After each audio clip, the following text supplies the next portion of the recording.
내가 우리 가문의 돈을 훔쳤어. 시어머니의 날카로운 목소리가 거실을 가득 채웠습니다. 그 순간 아무도 예상하지 못한 기적이 시작되었습니다. 안녕하세요, 여러분. 오늘은 정말 놀라운 이야기를 가져왔습니다. 누명을 쓴 한 며느리가 어떻게 가문의 구세주가 되었는지 그 기적 같은 이야기를 들려드리겠습니다. 이 이야기가 마음에 드신다면 구독과 좋아요 버튼을 꾹 눌러주세요. 알림 설정까지 해주시면 더 많은 감동 스토리를 가장 먼저 만나보실 수 있습니다. 그럼 지금부터 시작하겠습니다. 조선 영조 15년 한양 북촌의 한 양반가. 이소희. 그것이 그녀의 이름이었습니다.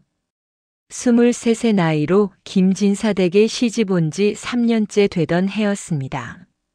남편 김시주는 26, 한양에서 손꼽히는 명문가의 장남이었습니다. 할아버지는 예조 판서를 지내셨고 아버지 김떡수 진사는 학문이 깊어 많은 제자를 두고 계셨습니다. 시어머니 이씨 부인은 명문가의 부인답게 위엄이 있었고 며느리를 대하는 태도는 엄격하기 그지없었습니다. 소희의 친정은 가난한 양반가였습니다. 아버지는 벼슬 없는 선비였고 어머니는 일찍 돌아가셨습니다. 처음부터 시댁의 반대가 심했습니다. 우리 시준이가 뭐가 부족해서 그런 가난한 집안의 여식을 데려와야 하는가? 시어머니의 첫 반응이었습니다. 하지만 시준은 고집을 부렸습니다. 소희의 어질고 총명함에 반했던 것입니다. 결혼은 했지만 시댁에서의 생활은 고난의 연속이었습니다. 소희는 시댁 식구들에게 인정받기 위해 노력했습니다. 새벽같이 일어나 시부모님의 문안을 드렸고 밤늦게까지 바느질을 했습니다. 명절이면 음식을 정성껏 준비했고 손님이 오시면 극진히 모셨습니다. 하지만 시어머니의 태도는 차갑기만 했습니다. 음식간이 왜 이리 싱거운가? 너의 친정에서는 원래 이렇게 먹더냐? 바느질이 형편없구나.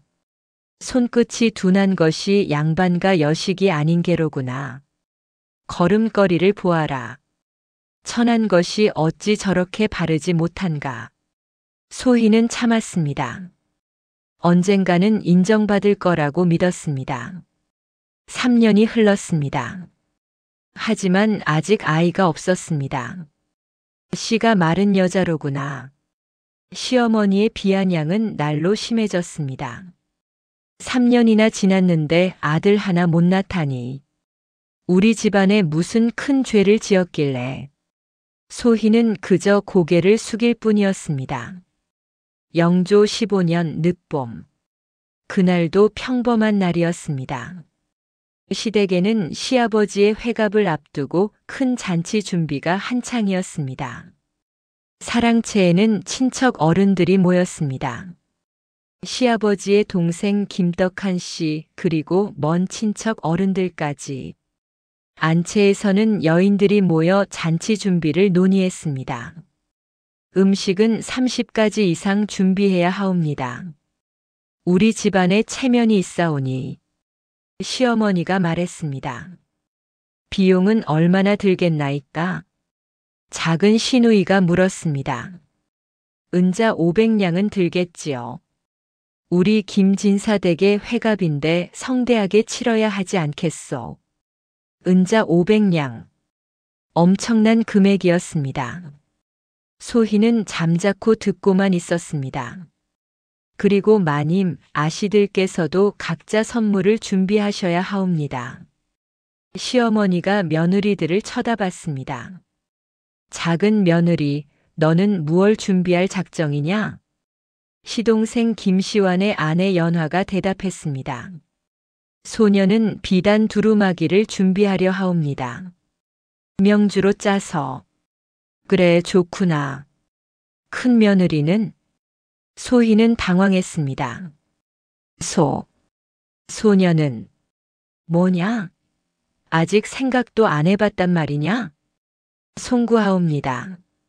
소녀가 불민하여 시어머니는 혀를 찼습니다. 역시 가난한 집안 출신이라 체면도 모르는구나. 소희는 고개를 더욱 숙였습니다. 회의가 끝나고 소희는 안채 작은 방으로 갔습니다. 그곳에서 홀로 눈물을 흘렸습니다. 나는 아무리 노력해도 인정받을 수 없는 것인가. 그때였습니다. 복도에서 시어머니와 큰 시누이 경희의 목소리가 들렸습니다. 어머니, 소희 형님은 정말 우리 집안과 어울리지 않는 것 같아요. 내 말이 그 말이다. 시준이가 왜 저런 여자를 데려왔는지. 소희는 숨을 죽였습니다. 그래도 오라버니가 좋아하시니. 좋아하는 것이 무엇이 중요한가. 집안이 맞아야지. 게다가 3년이나 지났는데 아들 하나 못 낳지 않았느냐. 소희의 가슴이 아팠습니다. 어머니 그런데 어머니 비녀 없어진 것 혹시. 쉿. 조용히 하거라. 하지만 나도 그 생각을 했다. 그날 안채에는 소희밖에 없었느니라. 소희는 온몸이 얼어붙었습니다. 비녀? 없어진 비녀? 그것이 나와 무슨 상관인가? 소희는 급히 그 자리를 떠났습니다. 저녁 식사 자리. 분위기가 심상치 않았습니다. 시어머니가 계속 소희를 쳐다봤습니다. 의심하는 눈빛이었습니다. 소희야. 예, 어머니. 너 요즘 돈이 필요한 것은 없더냐? 아니옵니다. 왜 여쭈시는지요? 그냥 궁금하여서. 시어머니의 질문은 계속되었습니다. 너의 친정에서 돈을 달라고 한 적은 없더냐? 없사옵니다. 그럼 다행이로구나.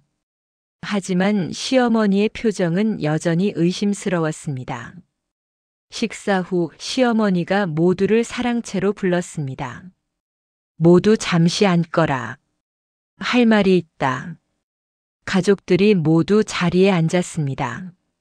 시어머니는 심각한 표정이었습니다. 사실은 나의 비녀가 없어졌느니라. 비녀요? 그렇다. 금비녀. 비취가 박힌. 값은 은자 300냥이 넘는다. 은자 300냥.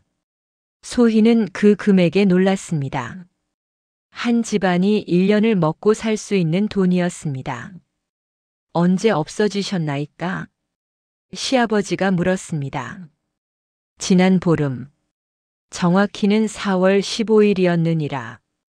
시어머니는 말을 이었습니다. 그날 나는 오후에 친구 댁에 다녀왔느니라. 아침에 분명 장롱에 있었는데 저녁에 돌아와 보니 없더라. 관가에 알리셨나이까? 시동생 시완이 물었습니다. 아니다. 집안일을 관가까지 알릴 필요는 없지 않겠느냐.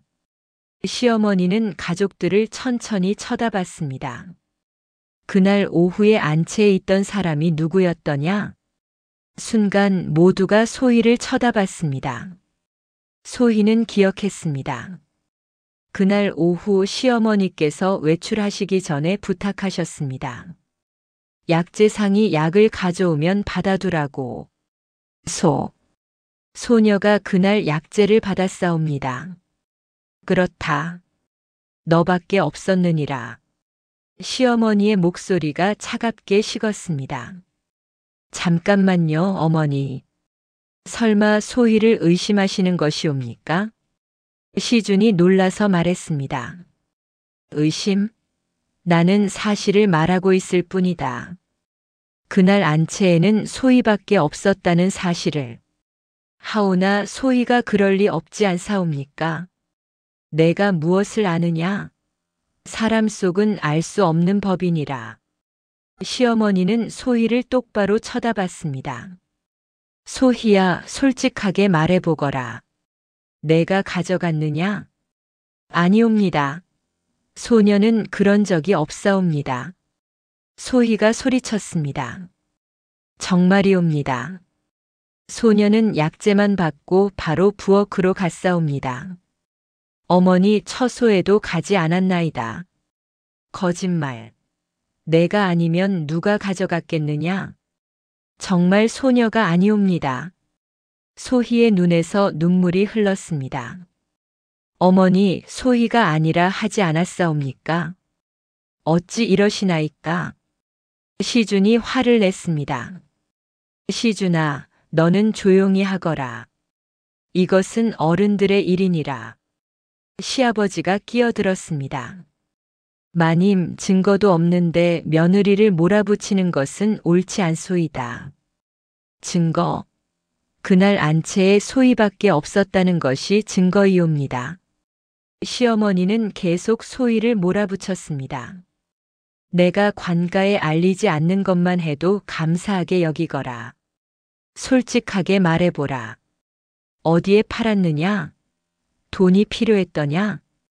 어머니. 소희가 울먹이며 소리쳤습니다. 소녀는 정말 하지 않았사옵니다. 어찌하여 소녀를 도적으로 모시나이까? 그럼 내가 증명해 보거라. 내가 하지 않았다는 것을. 어찌 증명하오리까? 소녀는 하지 않았는데. 시어머니는 냉소를 지었습니다. 증명 못하면 인정하는 것이니라. 그날 밤 소희와 시주는 말없이 사랑채로 돌아왔습니다. 방 안은 침묵으로 가득했습니다. 소희는 마루에 주저앉아 울었습니다. 서방님, 소녀는 정말 하지 않았사옵니다. 정말이옵니다. 알고 있소. 나는 당신을 믿소. 시준이 아내를 안았습니다. 그런데 어찌하여 어머니는 소녀를 의심하시나이까? 소녀에게 무슨 원한이라도 있으신가요? 어머니께서 원래 당신을 달갑게 여기지 않으셨소. 그래도 이것은 너무하옵니다. 도적 취급을 하시다니. 소희는 밤새 울었습니다. 다음 날부터 상황은 더 악화되었습니다. 시댁 식구들이 모두 소희를 의심하기 시작했습니다. 시누이 경희는 친구들에게 말했습니다. 우리 집 큰형님이 어머니 비녀를 훔쳤나 봐. 소문은 빠르게 퍼졌습니다. 김진사댁 큰며느리가 비녀를 훔쳤다더라. 정말이냐? 어느 며느리? 큰며느리. 가난한 집안 출신이라던데. 소문은 북촌 전체로 퍼져나갔습니다. 소희는 더 이상 시댁 식구들 앞에 얼굴을 들 수 없었습니다. 서방님, 소녀는 명절에도 시댁에 갈 수 없을 것 같사옵니다. 무슨 말씀이요? 당신은 잘못한 것이 없지 않소. 하오나 모두가 소녀를 의심하옵니다. 그 눈빛을 더 이상 견딜 수 없사옵니다. 시주는 고민했습니다. 아내의 편을 들어야 할지, 어머니의 말씀을 들어야 할지. 결국 단호 시주는 혼자 시댁에 갔습니다. 소희는 어디 있느냐? 시어머니가 물었습니다. 몸이 편찮아 하옵니다. 거짓말. 그냥 얼굴 보기 싫어서 안 온 것이로다. 시어머니는 비웃었습니다.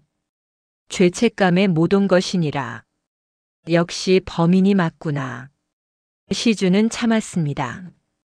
하지만 가슴이 아팠습니다. 그날 밤 시준이 사랑채로 돌아왔을 때 소희는 이불을 뒤집어 쓰고 누워 있었습니다. 소희. 대답이 없었습니다. 소희, 괜찮소? 소희는 천천히 일어났습니다. 얼굴이 창백했고 눈은 퉁퉁 부어 있었습니다. 서방님, 소녀를 내쫓아 주시옵소서. 무슨 말씀이요? 서방님 가문의 소녀는 도적이옵니다. 소녀는 더 이상 견딜 수 없사옵니다. 시주는 아내를 꼭 안았습니다. 안 돼오. 당신은 잘못이 없소. 내쫓을 수 없소. 하오나 내가 밝혀내겠소. 진실을. 당신은 아무 걱정 말고 기다리시오. 시주는 결심했습니다. 진실을 밝혀내기로. 다음 날 시주는 사또댁의 포교와 연을 닿게 했습니다. 그날 우리 댁 근처를 지나간 사람들을 모두 알아봐 주시오. 알겠사옵니다, 도련님. 일주일 후 포교에게서 연락이 왔습니다. 도련님, 발견한 것이 있사옵니다. 무엇이오? 그날 오후 1시경 한 사내가 댁의 뒷담을 넘는 것을 목격한 자가 있사옵니다. 사내? 예. 30줄로 보이는 사내이옵니다. 그리고 나올 때 보자기를 들고 있었다 하옵니다. 시준의 심장이 뛰었습니다. 그 사내의 신원을 알 수 있겠소? 조사 중이옵니다. 며칠만 더 주시옵소서. 사흘 후 충격적인 사실이 밝혀졌습니다. 그 사내는 시누이 경희의 정혼자 박치문이었습니다. 경의 동생의 정혼자라 하였소? 그러하옵니다. 확인하였사옵니다. 그리고 더 놀라운 사실이 있사옵니다. 무엇이오? 그 양반 도박 빚이 있사옵니다. 은자 200냥가량. 시주는 모든 것을 깨달았습니다. 경희가 정혼자의 빚을 갚아주기 위해 어머니의 비녀를. 시주는 즉시 아버지를 찾아뵈었습니다. 아버지, 급히 말씀드릴 일이 있사옵니다. 무슨 일이냐? 비녀 사건에 관한 것이옵니다. 중요한 증거를 찾았사옵니다. 다음 날 시주는 부모님과 경희 그리고 박치문을 한자리에 모았습니다. 소희도 함께였습니다. 시주는 목격자의 증언과 포교의 조사 결과를 말했습니다. 시어머니의 얼굴이 창백해졌습니다. 경희야, 이것이 무슨 짓이냐? 경희는 고개를 숙였습니다. 어머니, 용서하소서. 내가 정녕 내 비녀를 가져간 것이냐? 치문 오라버니가 빚이 너무 많아. 소녀는 오라버니를 돕고 싶었사옵니다. 경희는 울기 시작했습니다. 그런데 어찌하여 소희에게 누명을 씌운 것이냐? 시준이 소리쳤습니다. 소녀는 그저 소혜 형님이 의심받으면 소녀 쪽으로는 의심이 오지 않을 줄 알았사옵니다.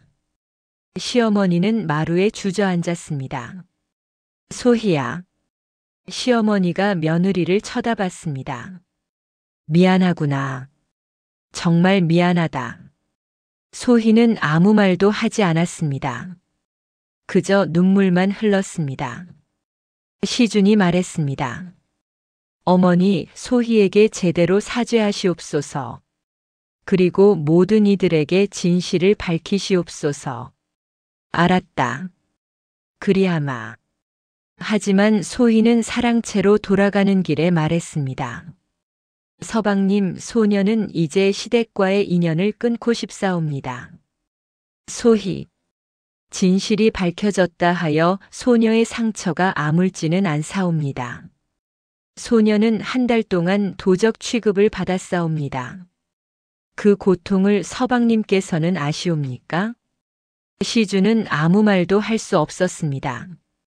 그날 밤 소희는 혼자 생각했습니다. 이제 어찌해야 하는가? 시댁과 인연을 끊을까? 아니면 계속 참고 살까? 하지만 다음 날 예상치 못한 일이 벌어졌습니다. 한양에서 가장 명망 높은 의원 허준의 제자 이덕형이 찾아왔습니다. 이 진사댁이옵니까? 그러하오. 어찌 오셨소? 시준이 맞았습니다. 소희는 의원 이덕형이라 하옵니다. 큰마님을 뵙고자 하옵니다. 저의 아내를요? 그러하옵니다. 급한 일이오니 빨리 뵙게 해주시옵소서. 소희가 나왔습니다. 소녀를 찾으셨나이까? 이덕형은 소희를 보자 놀란 표정을 지었습니다. 마님, 혹시 지난 봄에 동대문 밖 양령시에 가신 적이 있으시옵니까? 네, 있사옵니다. 시어머니 약재를 구하러. 그때 소인이 의녀들을 교육하고 있었사옵니다. 마님께서 지나가시는 것을 보고 마님의 손을 잠깐 보았사옵니다. 예, 마님의 손금을. 소인은 손금을 보는 법도 배웠사옵니다. 그런데 마님의 손금이 예사롭지 않았사옵니다. 소희와 시주는 서로를 쳐다봤습니다. 무슨 말씀이신지. 마님께서는 약초를 만지면 그 효능을 알 수 있는 능력이 있으시옵니까? 소희는 깜짝 놀랐습니다. 어렸을 적부터 소희에게는 이상한 능력이 있었습니다. 약초를 만지기만 하면 그것이 무슨 병에 좋은지 저절로 알 수 있었습니다. 하지만 그것을 누구에게도 말한 적이 없었습니다. 괴이하게 여겨질까 두려웠습니다. 어찌 그것을. 역시 그러하시옵니까? 이덕형은 흥분했습니다. 마님께서는 하늘이 내린 의원이옵니다. 무슨 말씀이신지. 이덕형은 설명했습니다. 옛 의서에 기록되어 있사옵니다. 천년에 한 번 하늘이 특별한 능력을 가진 사람을 보낸다고.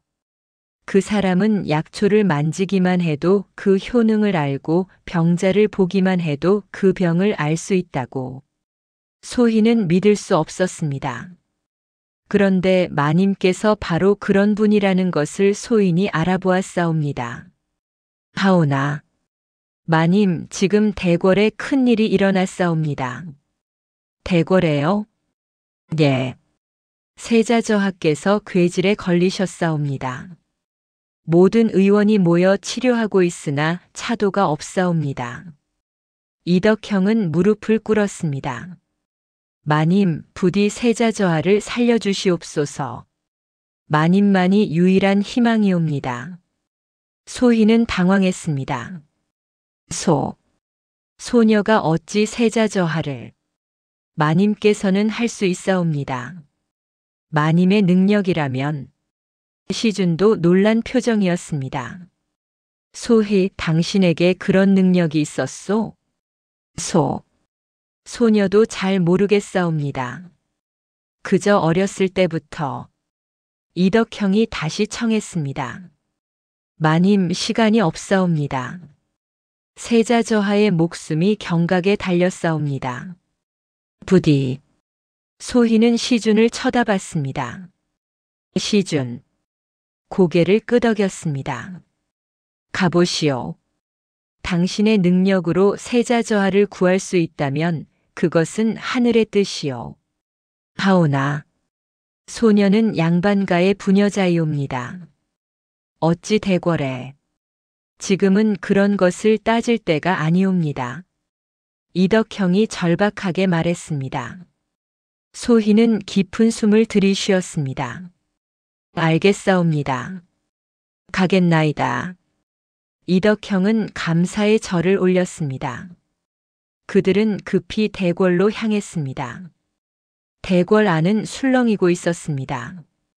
세자의 병세가 악화되었다는 소식에 모두가 불안해했습니다. 동궁전 앞에는 수많은 의원들이 모여 있었습니다. 세자저하께서는 열병에 걸리셨사옵니다. 온몸에 붉은 반점이 돋고 숨쉬기도 힘들어 하십니다. 어이들이 설명했습니다. 모든 약을 써보았으나 효험이 없사옵니다. 이덕형이 소희를 데리고 들어갔습니다. 이분은 특별한 능력을 가진 의원이옵니다. 세자저하를 뵙게 해주시옵소서. 처음에는 반대가 심했습니다. 여자가 어찌 세자저하를 진찰한단 말이냐. 말도 안 되는 소리다. 하지만 영조대왕이 직접 나섰습니다. 지금은 그런 것을 따질 때가 아니다. 세자를 살릴 수만 있다면 무엇이든 해보아야 한다. 소희는 떨리는 마음으로 세자의 처소로 들어갔습니다. 침상에 누워있는 세자는 얼굴이 새빨갛게 달아올라 있었고 숨을 헐떡이고 있었습니다. 소희는 조심스럽게 다가갔습니다. 그리고 세자의 손목에 손을 대는 순간 이상한 감각이 밀려왔습니다. 머릿속에 그림이 떠올랐습니다. 몸속을 흐르는 기운, 막힌 혈, 도끼가 모인 곳. 이것은 독이로구나. 음식에 섞인 독. 소희는 깨달았습니다. 저하, 이것은 열병이 아니옵니다. 뭐라 하였느냐? 어이들이 놀라서 소리쳤습니다. 이것은 독이옵니다. 누군가 저하의 음식에 독을 넣었사옵니다. 순간 전각 안이 술렁였습니다. 독이라니, 무슨 근거로 그런 말을 하느냐? 소녀는 느낄 수 있사옵니다. 저하의 몸속에 도끼가 가득하옵니다. 영조 대왕이 다가왔습니다. 정말이냐? 세자가 독사를 당한 것이냐? 그러하옵니다. 하오나 아직 늦지 않았사옵니다. 소녀가 해독할 수 있사옵니다. 빨리 하거라. 소희는 주변의 약재들을 살펴보았습니다. 손으로 하나하나 만지면서 필요한 약재를 골라냈습니다. 감초, 길경, 당귀, 백작약. 어이들은 놀란 표정으로 지켜보았습니다. 저 약재들은 해독에 쓰이는 약재가 맞소. 하지만 저런 조합은 본 적이 없소. 소희는 약재를 배합하여 다리기 시작했습니다. 그리고 자신의 손으로 직접 약을 저었습니다. 손을 통해 기운을 불어넣었습니다. 한 시진이 시간 후 약이 완성되었습니다. 저하, 이것을 드시옵소서. 세자는 힘겹게 약을 마셨습니다. 모두가 숨죽이며 지켜보았습니다. 1시경 30분이 지났습니다. 세자의 얼굴에서 붉은 기운이 서서히 가셨습니다. 숨도 차츰 안정되었습니다. 저하께서 깨어나시옵니다. 세자가 천천히 눈을 떴습니다. 아바마마. 세자야. 영조 대왕은 아들을 끌어안았습니다. 살았구나. 내가 살았구나. 전각 안의 모든 이들이 눈물을 흘렸습니다. 영조는 소희를 향해 고개를 숙였습니다. 고맙소. 정말 고맙소. 세자를 살려주어서. 황공하옵니다, 전하. 이름이 무엇이냐? 소녀는 김진사 댁의 며느리 이소희라 하옵니다. 영조는 즉시 명했습니다. 이소희에게 정경 부인의 품계를 내리고 김진사 댁에는 상을 내리도록 하라. 성은이 만극하옵니다. 소희는 절을 올렸습니다. 하지만 영조는 계속 말했습니다. 그리고 이 일을 조사하라. 누가 세자에게 독을 넣었는지 밝혀내야 한다. 금부도사들이 조사를 시작했습니다. 이틀 후 범인이 밝혀졌습니다. 세자의 음식을 담당하던 나인 중 하나가 뇌물을 받고 독을 넣었던 것입니다. 그 뒤에는 세자를 시기하던 한 대신이 있었습니다. 영모죄로 능지처참에 처하라. 영조의 엄명이 떨어졌습니다. 소희의 이야기는 삽시간에 한양 전체로 퍼졌습니다. 김진사 댁 며느리가 세자 저하를 살렸다더라. 하늘이 내린 의원이라는구나. 정말 대단한 분이시다. 소희가 집으로 돌아왔을 때 시댁 식구들은 모두 대문 앞에 나와 있었습니다. 시어머니가 가장 먼저 다가왔습니다. 소희야. 시어머니는 소희 앞에 무릎을 꿇었습니다. 어머니, 무슨 짓이시옵니까? 용서해다오. 내가 너에게 도적이라는 누명을 씌웠구나. 내가 정말 잘못하였다. 시어머니는 목 놓아 울었습니다. 내가 이렇게 훌륭한 사람인 줄을 몰랐다. 내가 우리 집안의, 아니, 나라의 구세주가 될 줄을 몰랐다. 소희는 시어머니를 부축했습니다. 일어나소서 어머니. 소녀는 이미 용서하였사옵니다. 정말이냐? 예. 소녀는 어머니를 원망하지 않사옵니다. 시아버지도 다가왔습니다. 며느리, 우리 가문에 큰 영광을 안겨주었구나. 황공하옵니다. 이제부터 너는 우리 집안의 가장 소중한 사람이다. 아니, 나라의 보배이다. 그날 밤 온 집안은 잔치 분위기였습니다. 하지만 소희는 조용히 사랑채로 물러나 시준과 단둘이 앉아 있었습니다. 서방님. 예, 소희. 소녀는 이제 무엇을 해야 할지 모르겠사옵니다. 무슨 말씀이요? 소녀에게 이런 능력이 있다는 것을 이제야 알았사옵니다. 하지만 이 능력으로 무엇을 해야 할지. 시준이 아내의 손을 잡았습니다. 당신은 세자저하를 살렸소. 그것만으로도 충분하오. 아니옵니다. 소녀는 더 많은 사람을 구해야 할 것 같사옵니다. 이 능력은 소녀 혼자만을 위한 것이 아닌 듯 하옵니다. 시준은 아내를 쳐다보았습니다. 그녀의 눈에는 결연한 빛이 있었습니다. 그렇다면 그렇게 하시오. 나는 당신을 도울 것이오. 며칠 후 소희는 영조를 아련했습니다. 전하, 소녀가 청이 있사옵니다. 말해보거라. 소녀가 백성들을 치료할 수 있는 곳을 만들고 싶사옵니다. 백성들을? 예. 가난한 백성들은 병이 들어도 의원을 찾지 못하옵니다. 소녀의 능력으로 그들을 돕고 싶사옵니다. 영조는 감동했습니다. 좋다. 내가 한양에 해민서를 하나 더 세우도록 하겠다. 내가 그곳의 책임자가 되어라. 성은이 만극하옵니다. 그렇게 소희는 한양 동쪽에 새로운 해민서를 열었습니다. 가난한 백성들이 무료로 치료받을 수 있는 곳이었습니다.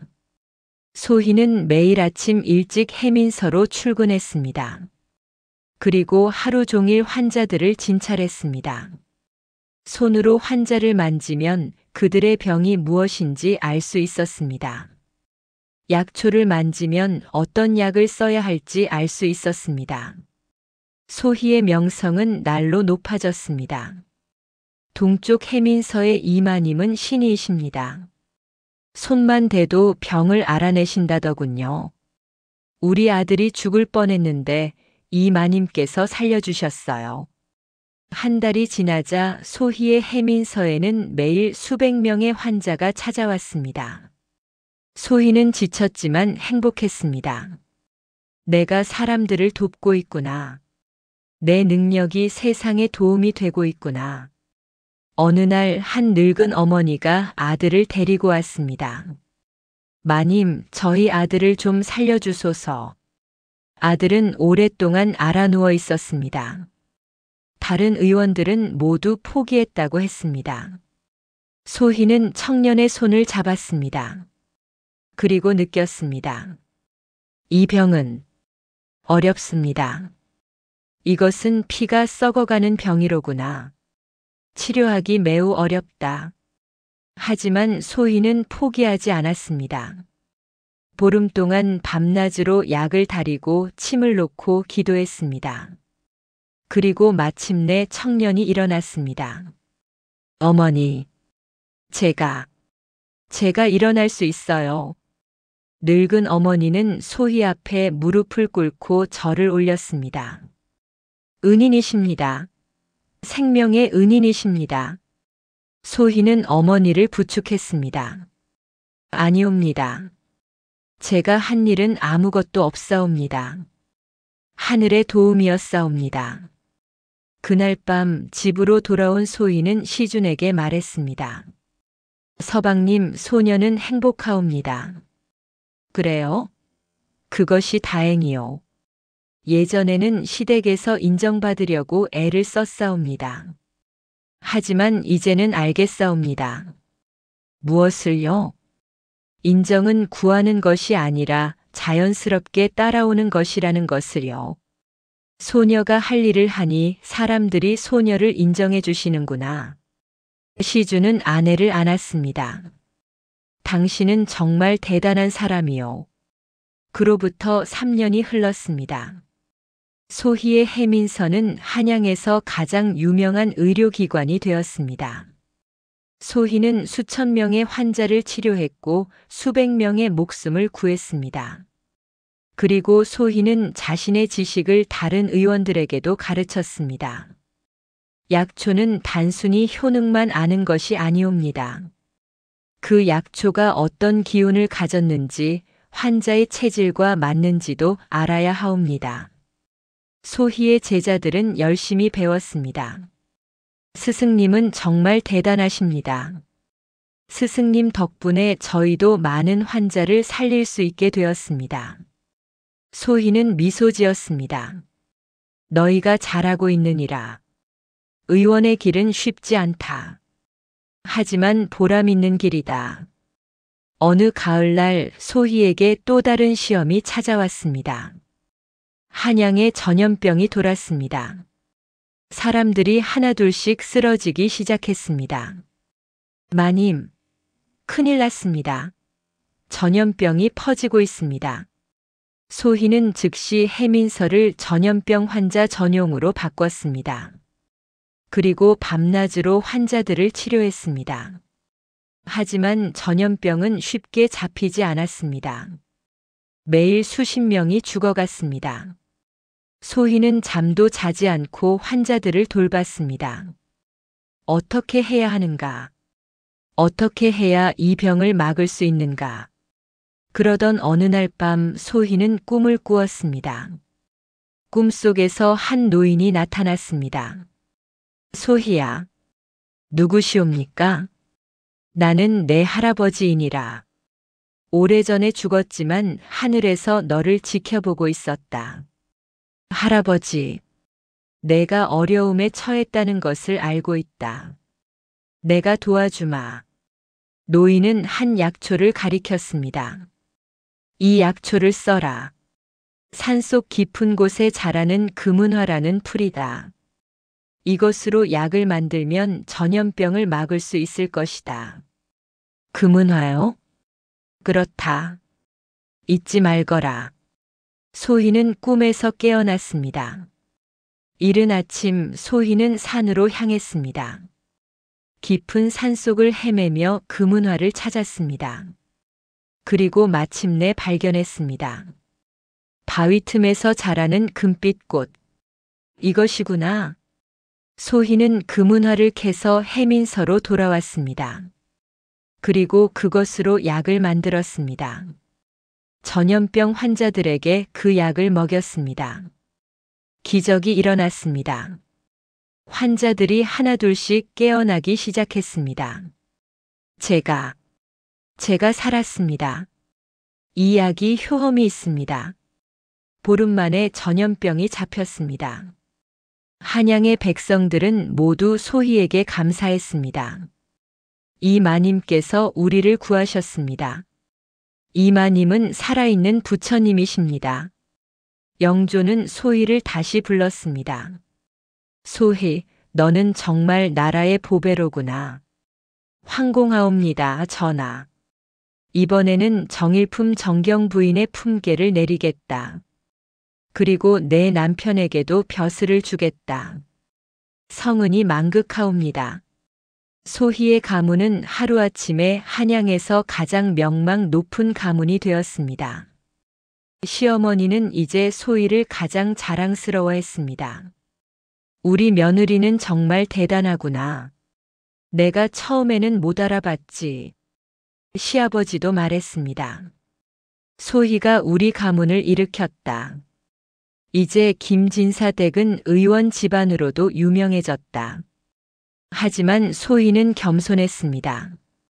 소녀는 그저 제 할 일을 했을 뿐이옵니다. 5년이 더 흘렀습니다. 소희는 이제 31살이 되었습니다. 그리고 드디어 아이를 가졌습니다. 서방님, 소녀가 아이를 가졌사옵니다. 시주는 아내를 꼭 안았습니다. 정말이요? 정말이요? 예. 의원이 확인해 주었사옵니다. 온 집안이 기뻐했습니다. 특히 시어머니는 눈물을 흘렸습니다. 소희야, 미안하구나. 예전에 내가 너에게 씨가 마른 여자라고 했었지. 그것은 내 잘못이었다. 괜찮사옵니다, 어머니. 다 지나간 일이옵니다. 내가 이렇게 너그러우니 하늘도 감동한 것이다. 그래서 아이를 점지해 주신 것이다. 10개월 후 소희는 아들을 낳았습니다. 건강하고 똘망똘망한 아들이었습니다. 우리 아들의 이름은 무엇으로 지을까요? 하늘이 점지해 준 아들이니 천복이라고 지읍시다. 좋은 이름이옵니다.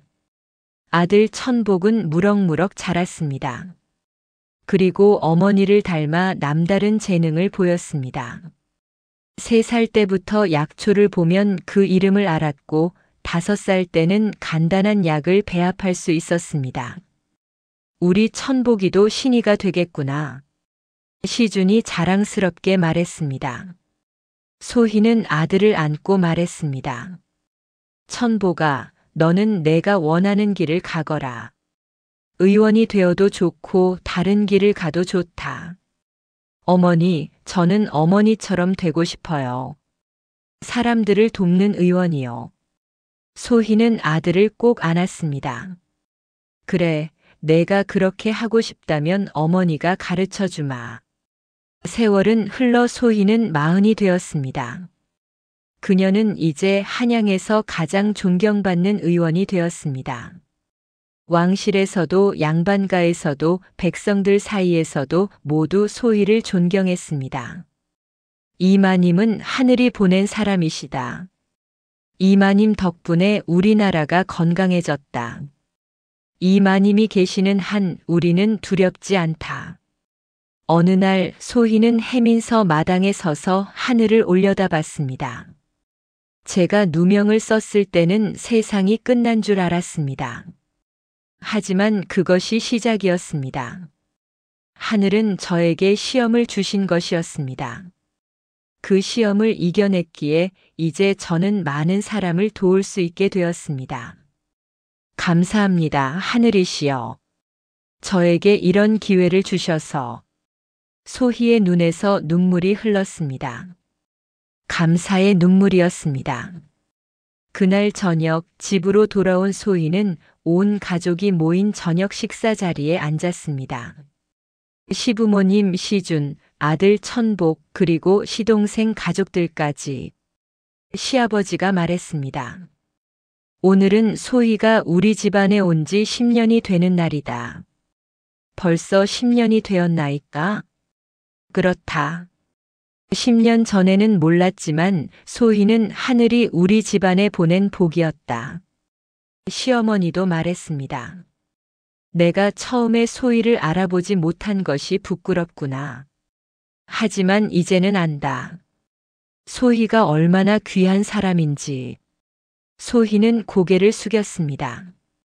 황송하옵니다. 소녀는 그저 아니다.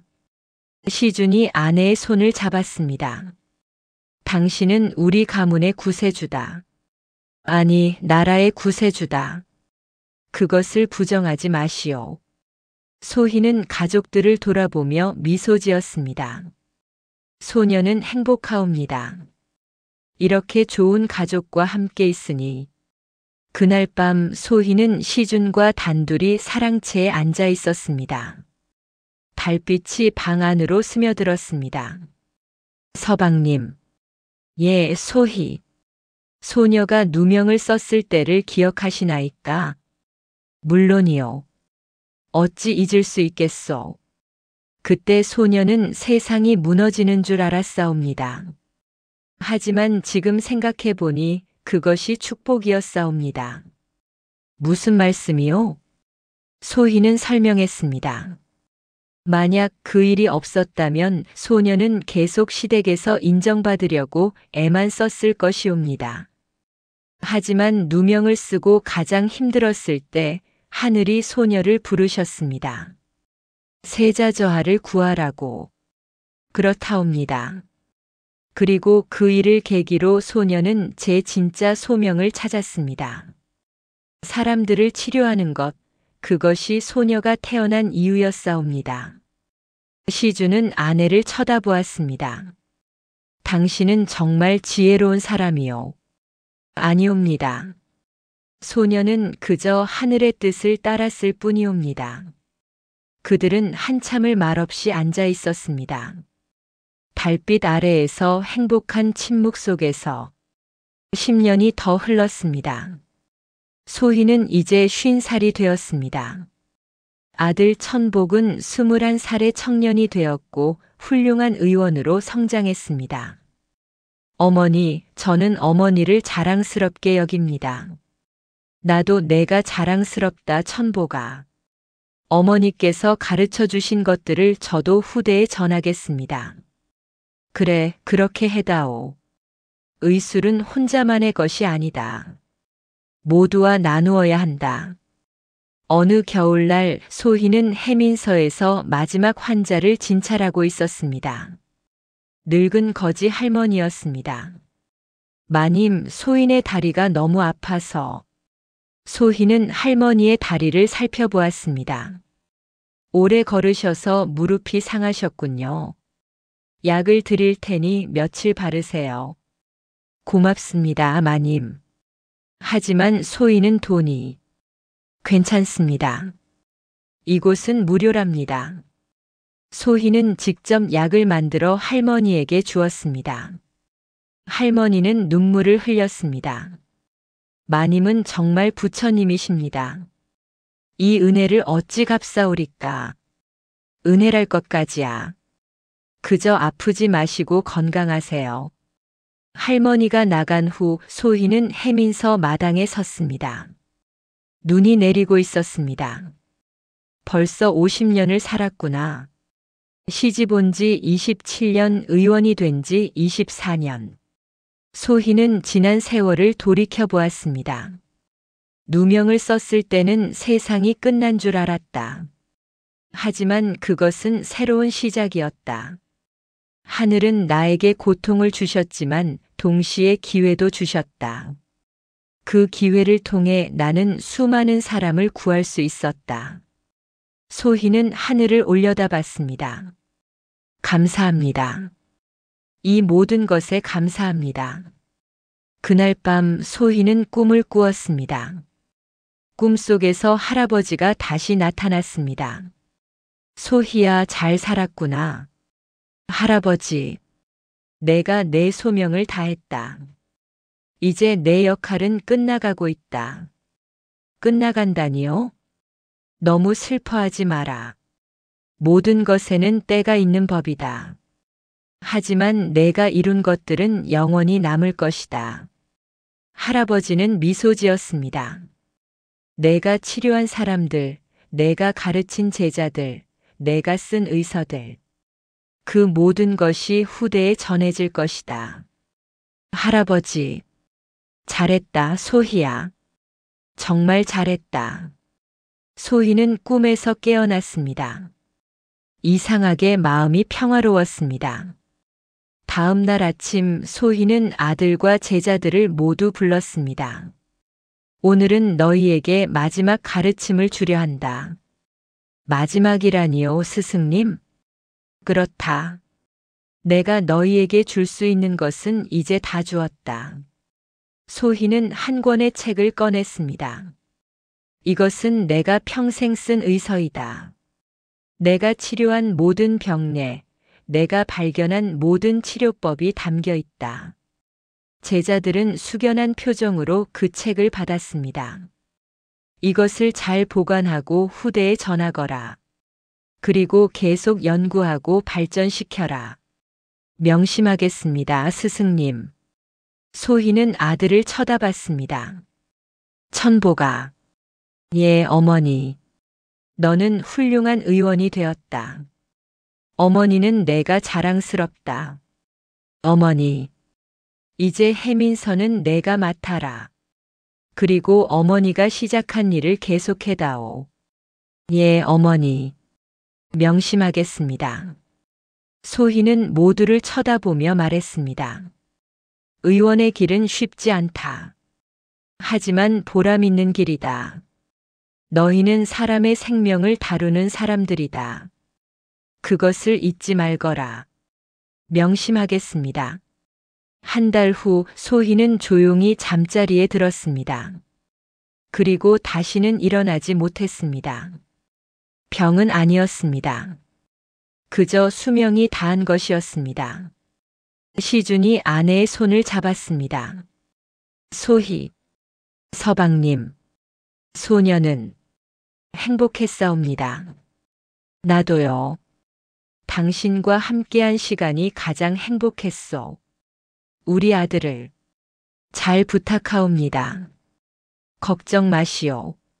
천복이는 훌륭하게 자랐소. 소희는 미소 지었습니다. 그리고 천천히 눈을 감았습니다. 안녕히 가시옵소서. 소희는 51살의 나이로 세상을 떠났습니다. 한양 전체가 슬퍼했습니다. 이 마님께서 돌아가셨다. 우리의 은인이 떠나셨다. 하늘이 너무 일찍 데려가셨다. 장례식에는 수천 명의 사람들이 찾아왔습니다. 왕실에서도 양반가에서도 백성들까지 모두가 소희를 애도했습니다. 영조 대왕도 직접 제문을 내렸습니다. 이소희는 하늘이 이 땅에 보낸 의원이었다. 그녀는 수많은 생명을 구했고 나라에 큰 공을 세웠다. 그녀의 덕을 기리기 위해 정일품 정경 부인의 품계를 추증하고 의성이라는 시호를 내린다. 소희의 무덤 앞에는 큰 비석이 세워졌습니다. 비석에는 이렇게 새겨졌습니다. 의성 이소희지며 누명을 쓴 며느리 하늘이 내린 기적으로 가문과 나라의 구세주가 되다. 그녀는 평생 3만 명이 넘는 환자를 치료했고 200명의 제자를 길렀으며 50권의 의서를 남겼다. 조선의 백성이 그녀를 기억하리라. 그리고 그 아래 작은 글씨로 이렇게 새겨졌습니다. 고통은 끝이 아니라 시작이었다. 누명은 저주가 아니라 축복이었다. 하늘은 그녀를 시험했고 그녀는 그 시험을 이겨냈다. 그리고 수많은 생명을 구하는 의원이 되었다. 소희의 아들 천복은 어머니의 유지를 이어받았습니다. 해민서를 더욱 발전시켰고 어머니의 의술을 더욱 연구했습니다. 그리고 어머니가 쓴 의서를 출판하여 전국에 배포했습니다. 우리 어머니의 가르침을 모든 의원이 배울 수 있도록 하겠습니다. 소희의 의서는 조선 최고의 의학서가 되었습니다. 수많은 의원들이 그 책으로 공부했고 수많은 환자들이 그 지식으로 치료받았습니다. 시간이 흘러 100년 후 소희의 이야기는 전설이 되었습니다. 옛날에 이소희라는 여의원이 있었다네. 누명을 썼지만 하늘이 그녀의 억울함을 알고 특별한 능력을 주셨지. 그녀는 손만 대도 병을 알 수 있었고 약초를 만지기만 해도 그 효능을 알았다네. 수많은 사람을 구하고 나라를 전염병에서 구했지. 할머니들이 손주들에게 이야기를 들려주었습니다. 그래서 교훈이 뭐냐 하면 고통이 찾아와도 포기하지 말라는 거야. 그 고통은 너를 시험하는 것일 수도 있거든. 그리고 누명을 써도 절망하지 마라. 하늘은 진실을 알고 계신다. 언젠가는 진실이 밝혀지고 더 큰 복을 받게 될 거야. 아이들은 눈을 반짝이며 물었습니다. 할머니, 그 이야기 정말이에요? 그럼 정말이지. 북촌에 가면 이소의 마님의 사당이 있단다. 거기 가면 마님의 초상화도 볼 수 있어. 정말로 소희의 사당은 한양에 세워졌습니다. 매년 봄과 가을에는 큰 제사가 열렸습니다. 의원들이 모여 소희를 기렸습니다. 의성 이소의 마님께 감사드립니다. 마님의 가르침을 잊지 않겠습니다. 마님처럼 살겠습니다. 소희의 후손들도 대대로 의원이 되었습니다. 그들은 모두 조상의 유지를 이어받아 백성을 치료하는 데 헌신했습니다. 우리는 의성의 후손이다. 조상님의 명예를 욕되게 해서는 안 된다.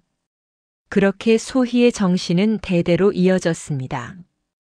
200년 후 조선 말기, 한 젊은 여의원이 소희의 사당을 찾았습니다. 의성 마님, 소녀는 마님을 본받고 싶습니다. 그녀는 절을 올렸습니다. 소녀도 누명을 썼습니다. 친구의 돈을 훔쳤다는 누명을요. 너무 억울하고 괴로웠습니다. 하지만 마님의 이야기를 듣고 용기를 얻었습니다. 마님도 누명을 쓰셨지만 결국 진실이 밝혀지고 더 큰 일을 하셨잖습니까? 그녀는 눈물을 흘렸습니다.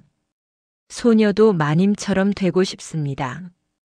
사람들을 돕는 훌륭한 의원이 되고 싶습니다. 바람이 불었습니다. 마치 소희가 대답하는 것 같았습니다. 그래, 할 수 있다. 포기하지 마라. 하늘은 진실을 알고 계신다. 젊은 여의원은 고개를 들었습니다. 얼굴에는 결연한 빛이 있었습니다. 감사합니다, 마님. 소녀도 열심히 하겠습니다. 그녀는 사당을 나와 해민서로 향했습니다. 그곳에서 환자들이 기다리고 있었습니다. 소희의 정신은 이렇게 계속 이어졌습니다. 세대를 거쳐 시대를 넘어 누명을 쓴 사람들에게 희망을 주고 의원들에게 귀감이 되고 백성들에게 은인이 되었습니다. 소희가 세상을 떠난 지 300년이 지난 후 대한민국 시대가 되었습니다. 서울 북촌 한옥마을에는 여전히 소희의 사당이 남아 있었습니다. 관광객들이 그곳을 찾았습니다. 여기가 그 유명한 의성 이소희의 사당이에요. 정말요? 어떤 분이셨는데요? 가이드가 설명했습니다. 조선시대에 살았던 여의원이십니다. 누명을 쓰셨지만 결국 진실이 밝혀지고 세자를 구하셔서 나라의 영웅이 되셨죠. 와, 대단하시네요. 네. 평생 3만 명이 넘는 환자를 치료하셨고 조선 최고의 의학서를 남기셨습니다. 지금도 한의학계에서는 이분을 가장 존경한다고 합니다. 사당 안에는 소희의 초상화가 걸려 있었습니다. 자상하고 지혜로운 표정의 중년 여인. 한 여대생이 초상화를 보며 말했습니다. 선생님, 저 오늘 여기 와서 정말 위로가 됐어요. 왜요? 저도 요즘 억울한 일이 있었거든요. 누가 저한테 거짓말로 누명을 씌워서 너무 괴로웠어요. 여대생은 소희의 초상화를 쳐다보며 말했습니다. 그런데 이분 이야기를 들으니까 용기가 나요. 이분도 누명을 쓰셨지만 결국 진실이 밝혀지고 더 큰 일을 하셨잖아요. 그렇죠. 저도 포기하지 않고 열심히 살아야겠어요. 언젠가는 진실이 밝혀질 거라고 믿으면서요. 가이드는 미소 지었습니다. 좋은 마음가짐이에요. 의성 이소의 마님도 그렇게 생각하실 거예요. 여대생은 소희의 초상화 앞에 절을 올렸습니다. 마님, 감사합니다. 용기를 주셔서. 그날 저녁 사당이 닫힌 후 달빛이 사당 안으로 스며들었습니다. 소희의 초상화가 은은하게 빛났습니다. 마치 미소 짓는 것 같았습니다. 그래, 포기하지 마라. 진실은 언젠가 밝혀진다. 그리고 고통은 너를 더 강하게 만들 것이다. 바람이 불었습니다. 사당의 풍경이 딸랑딸랑 울렸습니다.